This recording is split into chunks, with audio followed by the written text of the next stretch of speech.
comenzamos nuestra vida como matrimonio, marido y mujer. 4 años trabajando en la iglesia local, en lo cual me involucré muchísimo, a nivel de que tenía servicios, llegamos a tener 5 servicios el domingo, en el cual yo dirigía los 5 servicios. No se los recomiendo, no es saludable. Y del martes al viernes, de 9 a 5, trabajaba también en la iglesia. Y las noches teníamos una librería cristiana que Susi y yo habíamos abierto, la cual nos tenía muy ocupados también. Entonces tú estabas involucrado 100% en la iglesia. Sí. Eras parte del staff de la iglesia. Así es. Era una iglesia que te demandaba de día y de noche. Correcto. Aparte de eso tenías un negocio con tu esposa que era una librería que ella corría. Así es. ¿Qué pasó, Susi? Bueno, buenos días a todos. Bueno, después de 4 años de casados, como Ricardo les estaba contando, yo corría la librería y era bastante difícil porque era una muchacha joven que tuvo que enfrentar muchas cosas de negocio que yo no entendía y también muchos problemas que la gente traía. La gente pensaba que la librería era un lugar donde ellos podían adquirir consejería espiritual y ayuda, y me hallé muy overwhelmed. Sí, muy cargada con los problemas de mucha gente y también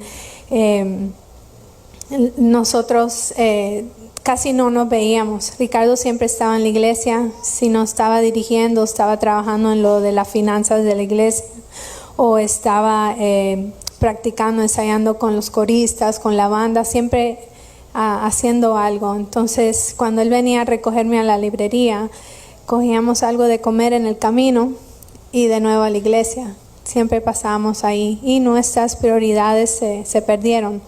De verdad que perdimos el enfoque de lo que era importante, que era nuestro matrimonio. ¿Y qué pasó? Bueno, durante esa etapa me vi muy necesitada emocionalmente y me involucré en una relación con una persona y caí en adulterio. Y esa relación llegó a terminar nuestro matrimonio. Nuestro matrimonio murió y llegamos al divorcio y a la separación. Sí, nuestro proceso fue rápido. Ella no cuenta en detalle porque realmente no es fácil. Hay mucho que contar y no es fácil, pero cuando ella viene me confiesa lo que había sucedido. Mi reacción, yo quisiera decirle que fue de buen cristiano, de amor, de gracia, de misericordia, pero espere, reserven sus aplausos. La realidad fue que fue lo contrario. Mi reacción fue la peor reacción que uno puede tener, que cualquier persona que tal vez no era ni creyente. Mis palabras fueron las más viles, las peores que usted se puede imaginar. El trato mío para ella fue el peor. Yo quise que ella sintiera lo que yo estaba sintiendo en ese momento de dolor y la hice sentir así, la humillé a nivel que nuestro divorcio fue finalizado en un mes y ella arrepentida, ella sintiéndose culpable, ella apenada. No tenía, acudió a sus líderes y no estuvieron ahí, puede contar de eso. Acudió aún a aquellos que les rodeaban, inmediatamente sus amigos tampoco, y terminó perdiéndolo absolutamente todo. Nosotros llegamos al divorcio, no simplemente fue una separación, no fue simplemente una pelea. Nosotros llegamos al divorcio donde sin tener hijos todavía, fácilmente pudiéramos haber cada uno corrido por su propia cuenta. Estamos aquí porque nuestro Dios es un Dios de milagros. Llamé a mi mamá en un momento de desesperación y le conté lo que había hecho. Y mi mamá me dejó saber que para Dios no había nada imposible, que Dios me amaba y que Él perdonaba. Pero en ese momento de dolor, de angustia y de verme tan sucia, yo no podía entender sus palabras y solo quería terminar con mi vida. Quería que la tierra me tragara. No sabía dónde esconderme porque ya mi pecado ha sido expuesto. Tú estabas arrepentida y te sentiste juzgada, te sentiste rechazada por la iglesia. Me sentí muy rechazada, muy sola. Cuando yo llegué a mi hogar a contarle a Ricardo lo que yo había hecho, me arrodillé frente a él y le dije, y al ver su reacción fue muy fuerte para mí. Algo en mí esperaba un poquito de que él tal vez me perdonara, pero no fue así. Y entiendo ya que fueron procesos que teníamos que pasar, pero fue muy fuerte. Él me echó de la casa, como él dice, y yo en ese momento él me dijo, me voy y cuando vuelva quiero que no estés y todas tus pertenencias te las llevas, no quiero que estés aquí.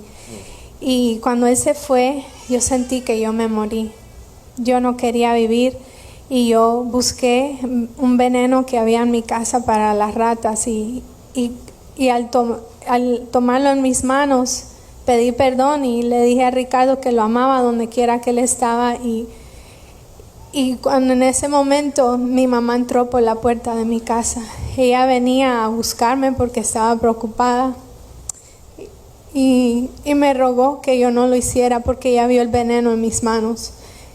Y entonces yo entendí que yo tenía que permanecer viva por mi mamá.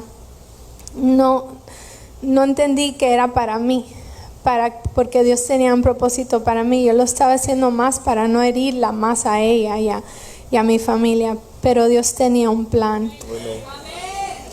¿Y cómo comenzó? Se divorciaron, Ricardo estaba bien molesto contigo, es la reacción, me imagino yo, que todo hombre, no podemos tampoco juzgar esa reacción de él, porque, o sea, de momento todo se le derrumbó. ¿Cómo comienza Dios a encaminarlos a la restauración? Bueno, cuando yo llegué a mi casa esa noche, yo tenía mucho miedo de enfrentar a mi padre, porque para mí mi papá, yo me crié en el Evangelio. Yo nací en una iglesia, literalmente. Mi papá estaba predicando y mi mamá dio a luz en la iglesia. Wow. Así que yo conocía del Evangelio desde muy chiquita, sabía y había escuchado del amor y del perdón, pero no lo había captado. Y bueno, al contarle a mi papá lo que yo había hecho, fue muy doloroso. Y mi papá no quería nada que ver conmigo. Él sentía mucho dolor y mucha angustia al ver que su niña había pecado. Y sabes, durante esa época había una muchacha que había caído en la iglesia donde él asistía.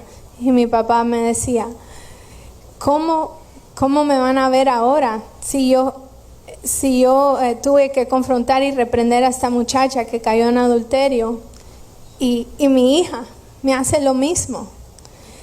¿Cómo es posible? Él no podía entender cómo yo, siendo criada en un hogar cristiano con amor, cómo yo había caído tan bajo.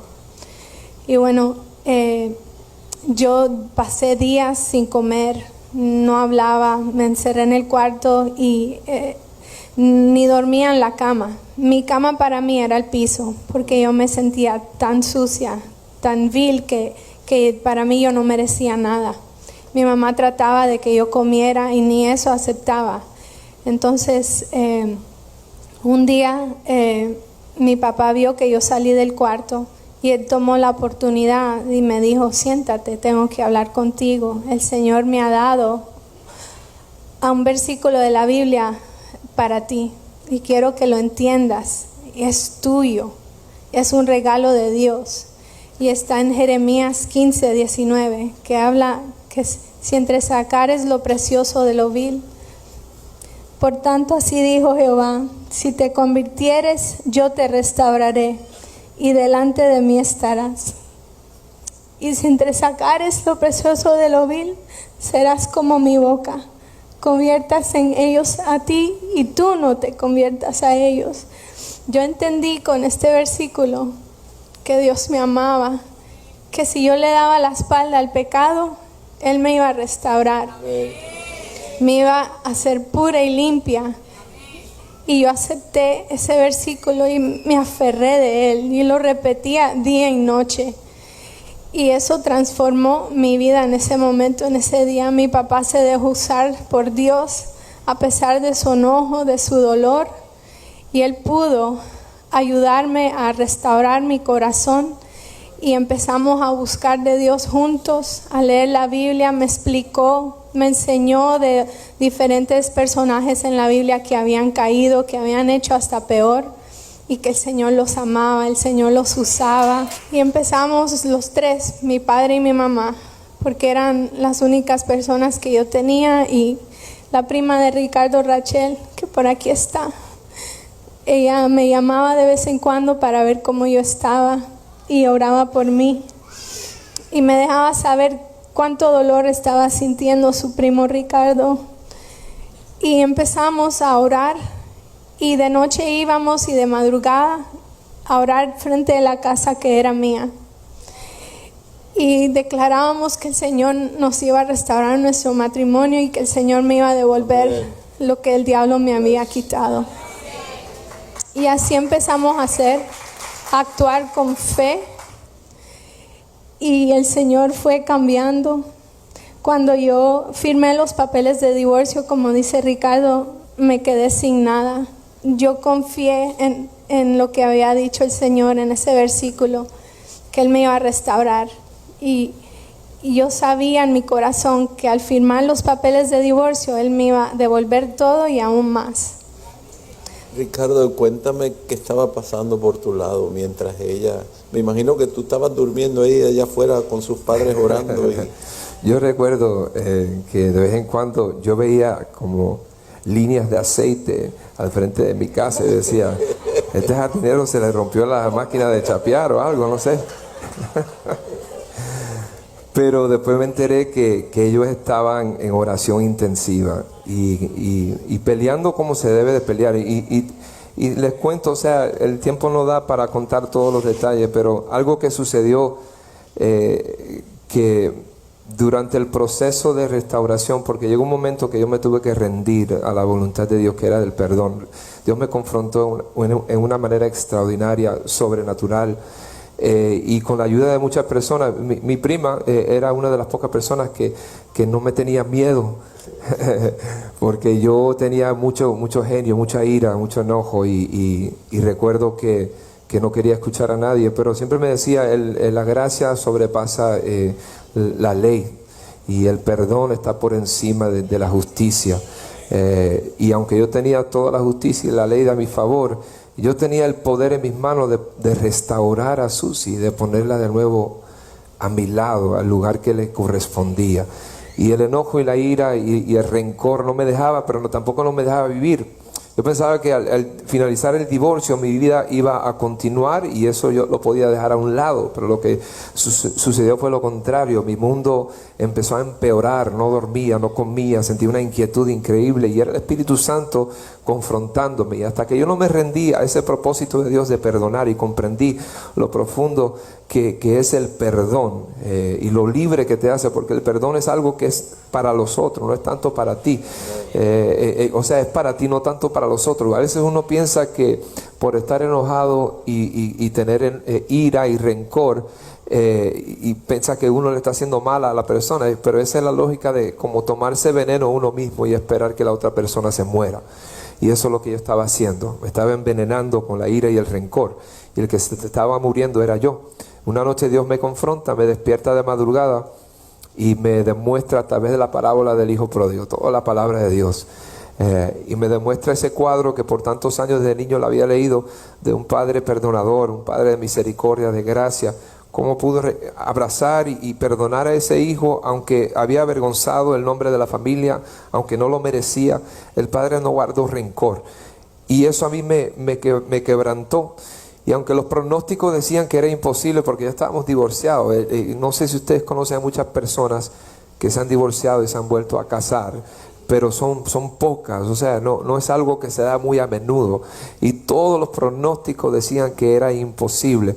Pero en ese momento reconocí algo y Dios me dijo, yo soy el Dios de lo imposible. ¿Acaso tú piensas que yo no puedo hacer algo como esto? Si yo soy el Dios de Abraham, yo soy el Dios de Moisés, yo soy el Dios de David, yo soy el Dios que puede cambiar lo vil y despreciado en algo precioso si tan solo tú te rindes a mi voluntad.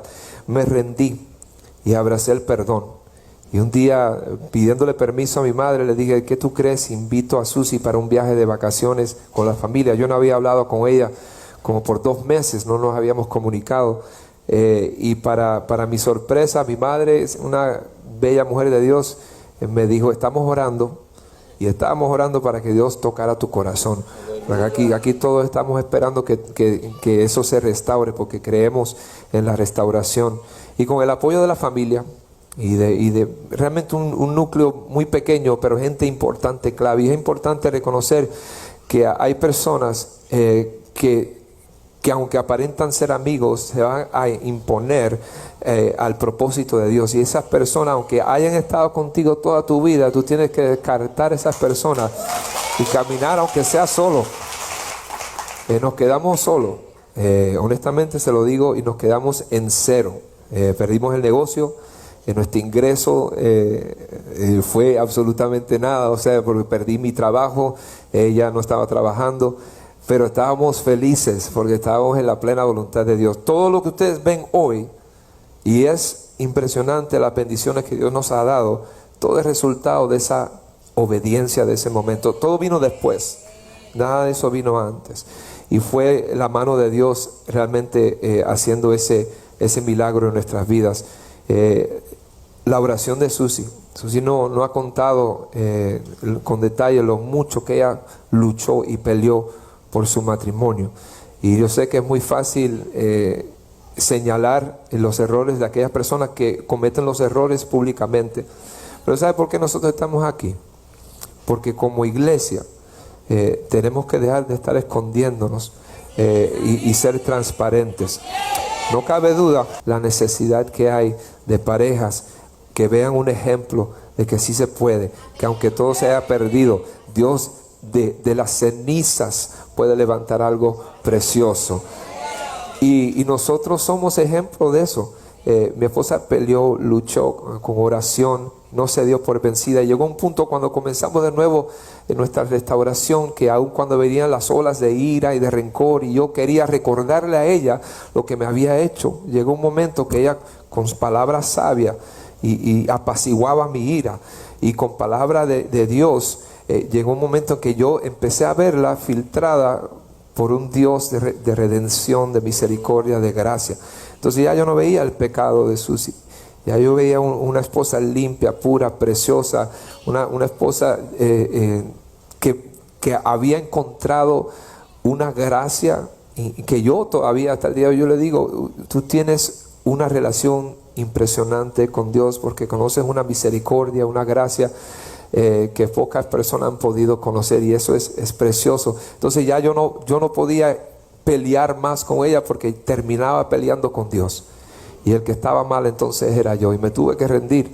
Y el proceso duró un tiempito, sanar esas heridas. El perdón se da libremente, pero la confianza y la relación se demora en cultivar de nuevo. Pero Dios nos devolvió mucho más de lo que habíamos perdido. Nuestro amor es mucho más profundo, nuestra confianza llega a otros niveles. Todo lo que estamos disfrutando en esta etapa de nuestras vidas es resultado de esa gracia, esa misericordia de Dios y del poder restaurador que hay en nuestro Padre Celestial. Susi, ¿cómo fue que se volvieron a conectar? Porque estaban divorciados, había pasado mucho tiempo, tú estabas orando con tus padres, la mamá de Ricardo también estaba orando y la prima de Ricardo estaba orando. ¿Cómo fue que se vuelven a encontrar y cómo fue el proceso para volverse a casar? Bueno, como él dijo, él me llamó, y al yo tomar esa llamada yo estaba asustada porque lo único que salía de su boca en las llamadas anteriores eran palabras muy fuertes y muy hirientes, y yo tenía miedo, pero tomé la llamada y él me dice, ¿qué te parece si vas a vacacionar conmigo y con mi familia? Y yo tuve miedo de decir que sí ahí mismo porque no sabía cómo la familia de él, su madre, su abuela, me iban a aceptar. Sabía que ellas estaban adoloridas y tenían derecho de estar, pero acepté, y mis padres se pusieron a orar por el viaje. Y ese encuentro, cuando mi mamá me llevó a la casa de la mamá de él, fue muy emotivo. No puedo describir el gozo que yo sentí al ver que podía aguantar su mano, acariciarlo, que él me tocaba la cara como si no nos habíamos visto en años. La separación fue tan difícil y el Señor en ese momento yo sentí que algo sanó, que algo empezaba a sanar, algo bello, algo lindo, que algo que estaba muerto estaba siendo resucitado. Y Dios en su inmensa misericordia, en ese viaje pasamos un tiempo lindísimo. Nos reímos, compartimos comida, compartimos chistes, ¿sabe? Todo lo que había pasado no hablamos de detalles ni nada, solo divirtiéndonos en ese momento con la familia. Su familia me abrazó, me dijo que me amaba y me aceptó de nuevo. Entonces el proceso fue lento. Buscamos consejería, buscamos ayuda, nos apartamos. Yo ya estaba apartada de todos porque no tenía nadie, pero si la gente se nos acercaba para decirnos algo, las estadísticas o tal vez, no queríamos oír nada negativo, nos apartamos de eso y nos aferramos a Dios. Nos rodeamos de nuestras familiares. ¿Cuál es el consejo que tú nos das a la iglesia? Y Susi, te voy a pedir que seas bien específico porque esto para mí es bien importante ahora. Nosotros no queremos fallarle a Dios como iglesia. ¿Cuál es el consejo? ¿Cuál sería la reacción perfecta de nosotros como iglesia de reaccionar cuando una persona comete un error, cuando una persona cae? Me duele mucho cuando leí el manuscrito y cuando tú lo dices que te sentiste abandonada por la iglesia. Y yo no quiero jamás cometer ese error nosotros como iglesia. Yo quiero que tú nos aconsejes cuál debe ser la reacción cuando alguien de nuestra congregación comete error, como todos cometemos, todos. Líderes y no líderes, todos somos imperfectos y vamos a cometer errores. Peores, vamos a cometer errores. ¿Qué consejo tú nos das? ¿Cómo como congregación debemos reaccionar hacia esa persona? Bueno, primeramente, Dios es amor. Si decimos que amamos a Dios y aceptamos el amor de Dios, ¿por qué no podemos extender ese amor? Demostrar ese amor a la persona que ha caído. Si ustedes saben de alguien que ha caído, que está pasando por una situación así, que está confrontando el divorcio, que está en medio del pecado, si saben, no le den la espalda. Acérquense a esa persona, sea mujer o hombre, y denles palabras de amor. El amor todo lo puede. Y les aconsejo que siempre les den amor y palabra. La palabra de Dios es poderosa para romper cadenas, para romper los yugos. Y yo creo con todo mi corazón, si Él lo hizo conmigo, lo puede hacer con esa persona. A mí no me ofrecieron esas palabras de fe, de aliento, de palabras positivas, de esperanza. La esperanza es algo maravilloso. Alguien que esté en ese momento de desesperación, de dolor, que alguien le ofrezca esa palabra, hay esperanza. Eso puede, la fe puede mover montañas. Así que les reto, por favor, busquen a esa persona que ha caído, que necesita oír que Dios les ama, que sí se puede, que para Dios no hay nada imposible.